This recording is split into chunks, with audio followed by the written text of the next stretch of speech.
great job, class. Now that we understand the importance of doing the right thing all the time in that last 2MC, we're ready to move on to our next activity, how to blow the whistle and when to step forward when something goes wrong. So first, I want everyone in the class to take a minute, 30 seconds, talk with the person next to you, your partner, about why you think it is important to step forward and blow the whistle. Okay, I think when really one person breaks the rules really to benefit themselves, this can a lot of times have really negative and bad effects on others. I don't consider that as oftentimes. Yeah, definitely, especially like with BP, the oil spill, if someone would have stepped in, that could have helped a lot of people out and they wouldn't have struggled so much. Good job. I like what you guys are saying. Can you repeat that one more time for me? I thought I heard something good there. Yeah, when someone really almost breaks the rules to try to to make themselves advantageous to benefit themselves. Yeah. I really sometimes think that it oftentimes hurts others instead of really and really having good effects on others. Definitely. You know what, Ryan? Great job. That was so good. I want you to say that in front of the class for everyone to hear. Okay. Well, when one person, Good. Everyone, can you listen up for a second? Ryan said something great here. I want him to say it in front of everyone. Yeah, when one person breaks the rules really to benefit themselves, I feel that sometimes it can have really negative effects on others. Perfect. Great job, Ryan. I wanted to kind of expand on that. I heard him and Grant talking, and he kind of Grant gave an example about an example of where someone failed to blow the whistle and it had an extremely negative effect on others, like Ryan was saying. But the BP oil spill, talk about that extreme situation. It was kind of like a breach in the safety regulations, and this ended up affecting thousands of people and even the lives of the workers on that situation, which was just traumatic and a horrific situation that had an extremely negative effect on the environment. But that's just one extreme situation where blowing the whistle was very important. But kind of going off this more even to build off of that, your values is such a key thing, and we've identified our values back in the values activity, and now we kind of want to stick to them. Like imagine working for a company where your boss is an unethical person, changing sales figures around, and they don't follow the same values that you have.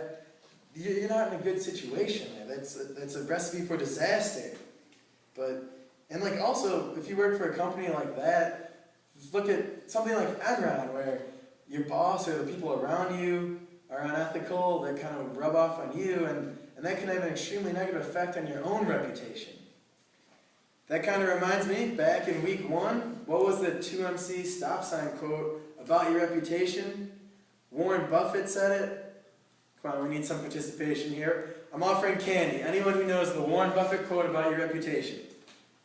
Grant, what is it? It was something about, he said, it takes about 20 years to build a good reputation, but it can be destroyed within 5 minutes. Bingo, piece of candy over here. Great job, Grant. Good participation for the day. I like that. I want more of that out of you. Come on, class. But kind of more to say. Like I said, stick to your values. Your reputation can be destroyed by one small act of just not stepping forward and being a leader and being responsible. So that is just another reason why it's important to blow the whistle. Ryan, good job again, but stick to your values, be true to that. So now, let's go over these 6 steps. When you are in a dispute at work, what you should do when deciding when to blow the whistle. First thing, consider alternative explanations. This is important because you may not be right, you may have misheard something, you may be wrong, so don't make assumptions, don't call people out for no reason. So moving on to the second point, ask questions and do not make charges. If you forget all 6 of these rules, if there's one thing to remember, this is just a great life skill to have. Does anyone know why this is important? Why should you ask questions and not make charges? Yeah. Ryan? Well, I think there's a couple of reasons. Really, people can get turned off by it, and you may also even be wrong yourself. Perfect. Spot on right again. Good job answering my question.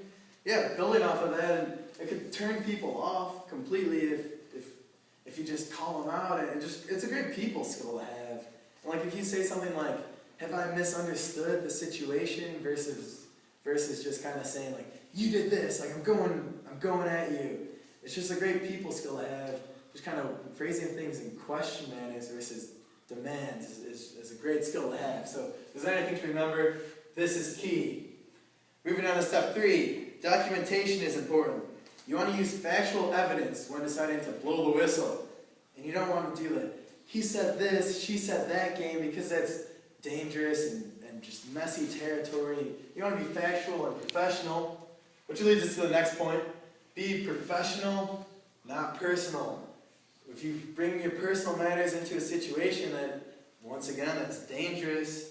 And you don't want to make the situation about you, but you want to stay professional about what you're saying.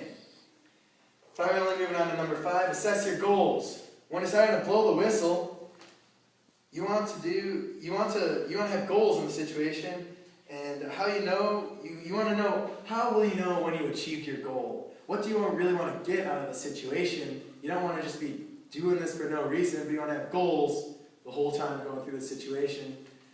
And finally, moving on to our last point, seek advice. Seek advice with a trusted person, a friend you can trust, and listen to them.